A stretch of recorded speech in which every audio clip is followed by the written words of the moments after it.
Hello दोस्तों, concise physics का class में आपका स्वागत है। जहाँ पे हम लोग बहुत ही सिंपल तरीके से फिजिक्स का डिस्कशन करते हैं। आज हम लोग पढ़ेंगे ऑप्टिकल इंस्ट्रूमेंट के बारे में। ऑप्टिकल इंस्ट्रूमेंट में हम लोग आज स्पेशली पढ़ेंगे सिंपल माइक्रोस्कोप। माइक्रो मतलब होता है स्मॉल, स्कोप का मतलब होता है देखना। तो छोटा चीज देखने के लिए जो इंस्ट्रूमेंट यूज होता है उसी को हम लोग माइक्रोस्कोप बोलते हैं। इसका नाम सिंपल माइक्रोस्कोप है क्योंकि इसको बनाने के लिए सिर्फ एक कॉन्वेक्स लेंस का जरूरत होता है। इसका फंक्शन समझने से पहले हम लोग को समझना पड़ेगा विजुअल एंगल के बारे में। What is visual angle? The angle subtended by an object at eye. आंखों में कोई भी ऑब्जेक्ट कितना एंगल बनाते हैं उसी को विजुअल एंगल के नाम से हम लोग जानते हैं। जैसे कि एक पेड़ बहुत दूर में होने से बहुत ही छोटा दिखता है, लेकिन जैसे जैसे हम लोग उस पेड़ के करीब जाते हैं तो वो बड़ा दिखता है।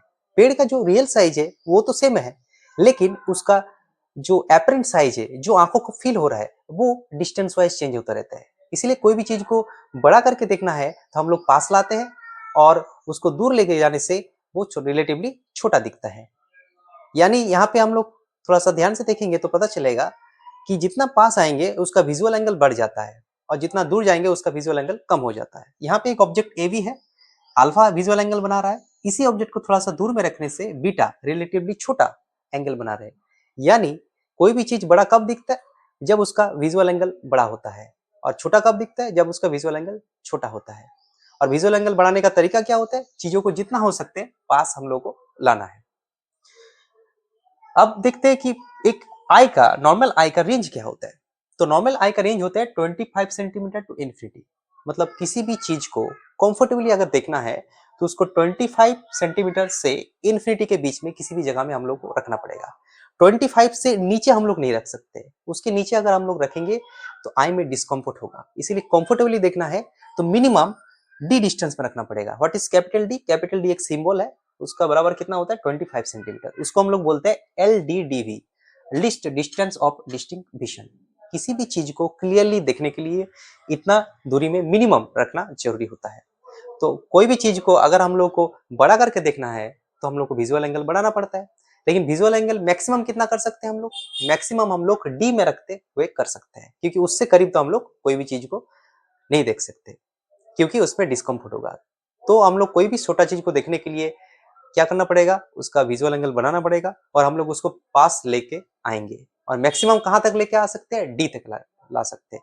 और डी में लाने के बावजूद अगर चीज छोटा दिखता है तो उसको बढ़ाने का जरूरत होता है। उसी के लिए हम लोग क्या यूज करेंगे? Simple microscope. और उसका कंस्ट्रक्शन अभी हम लोग देखेंगे। अभी हम लोग सिंपल माइक्रोस्कोप का कंस्ट्रक्शन के बारे में पढ़ेंगे।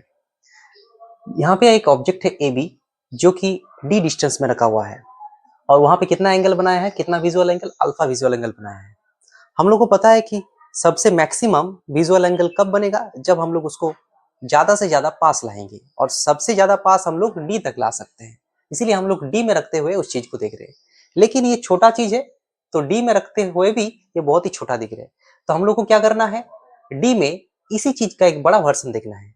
तो उसका कैसे पॉसिबल होगा? हम लोग को एक लेंस का इस्तेमाल करना पड़ेगा। हम लोग ऑब्जेक्ट को एक लेंस के सामने रखेंगे और उसका इमेज बनाने के प्रयास करेंगे। हम लोग को इसी ऑब्जेक्ट का एक बड़ा वर्जन इसी जगह में देखना है, डी में। मतलब यहाँ पे इमेज आपका बनना चाहिए। तो यहाँ पे इमेज कैसे बनेगा? हम लोग को इस लेंस के फोकस के अंदर इसी ऑब्जेक्ट को रखना पड़ेगा। सपोज ये इसका फोकस है, इधर में इसका फोकस है। हम लोग फोकस के अंदर इस ऑब्जेक्ट को रख दिया। सेम ऑब्जेक्ट, एक रे ऐसे जाके फोकस के थ्रू चला जाएगा और एक रे सेंटर होते हुए ऐसे चला जाएगा। और दोनों कहां मीट होगा? दोनों बैक साइड में किसी जगह में मीट होगा। यहां पे इस जगह में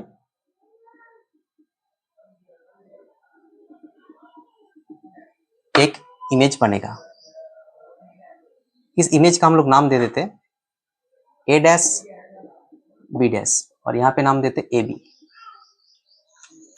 इसको हम लोग बोलते हैं अनएडेड आई, मतलब यहाँ पे कोई भी लेंस का इस्तेमाल नहीं किया गया है, यहाँ पे लेंस का इस्तेमाल किया गया है। सेम ऑब्जेक्ट को हम लोग देख रहे हैं। यहाँ पे हम लोग ऑब्जेक्ट को डायरेक्टली देख रहे थे, यहाँ पे हम लोग ऑब्जेक्ट का एक बड़ा वर्जन देख रहे हैं। मतलब डी जगह में, डी डिस्टेंस में हम लोग ऑब्जेक्ट को डायरेक्ट देख रहे थे, अभी डी डिस्टेंस में ही देखेंगे, क्योंकि डी डिस्टेंस में मैक्सिमम हम लोग को बड़ा दिखेगा। लेकिन इस ऑब्जेक्ट का एक बड़ा वर्जन दिखना है, तो कैसे दिखेंगे? इस ऑब्जेक्ट का हम लोग इमेज बना लेंगे। तो उसको बनाने के लिए क्या करना पड़ेगा? इस ऑब्जेक्ट को पकड़ के इसके फोकस के अंदर डाल देना पड़ेगा और इसका इमेज यहाँ पे बन जाएगा। अब हम लोग को क्या निकालना पड़ेगा? हम लोग को निकालना पड़ेगा मैग्निफिकेशंस। मैग्निफिकेशन का मतलब क्या होता है? मैग्निफिकेशन का मतलब होता है एंगल, विजुअल एंगल भी लिख सकते हैं, made by image at eye. Image कितना एंगल बना रहे हैं आंखों में, divided by angle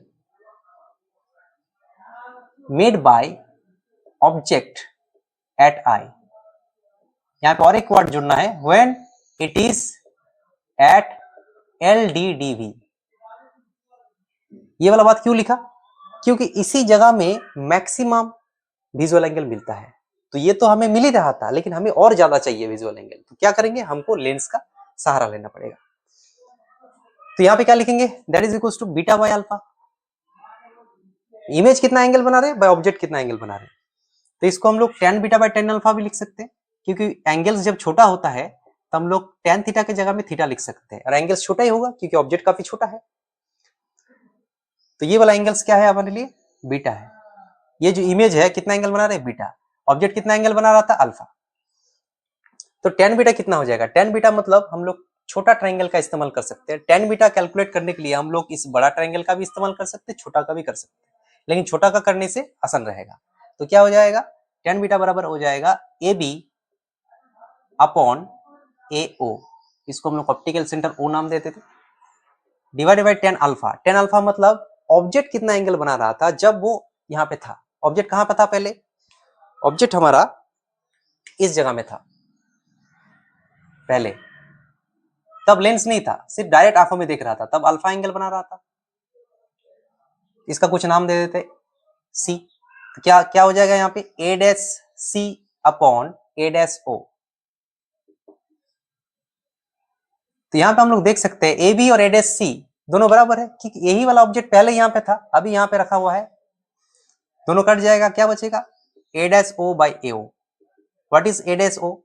A dash O का मतलब होता है D, क्योंकि हमें D में इमेज फॉर्म कर रहे हैं। यहाँ पे माइनस D होगा क्योंकि नेगेटिव साइड में है, और OA का मतलब होता है ऑब्जेक्ट डिस्टेंस, ये भी माइनस में होगा। तो क्या हो जाएगा ultimately? D by U। Magnification हम लोग को मिल गया। अब थोड़ा सा हम लोग को मिरर फॉर्मूला लगाना पड़ेगा, सॉरी लेंस फॉर्मूला लगाना पड़ेगा। लेंस फॉर्मूला क्या था? 1 by image distance minus 1 by object distance बराबर 1 बाय फोकल लेंथ। तो 1 बाय इमेज डिस्टेंस है माइनस D, ऑब्जेक्ट डिस्टेंस है minus U, is equal to 1 by focal length. अगर हम लोग इसको D देके मल्टीपल कर देंगे तो क्या हो जाएगा? -1 प्लस D बाई U बराबर D बाई F। D देके बोथ साइड में मल्टीपल कर दिया, तो D बाई U कितना मिल जाएगा? D बाई U मिल जाएगा D by 1 plus D by F हो जाएगा।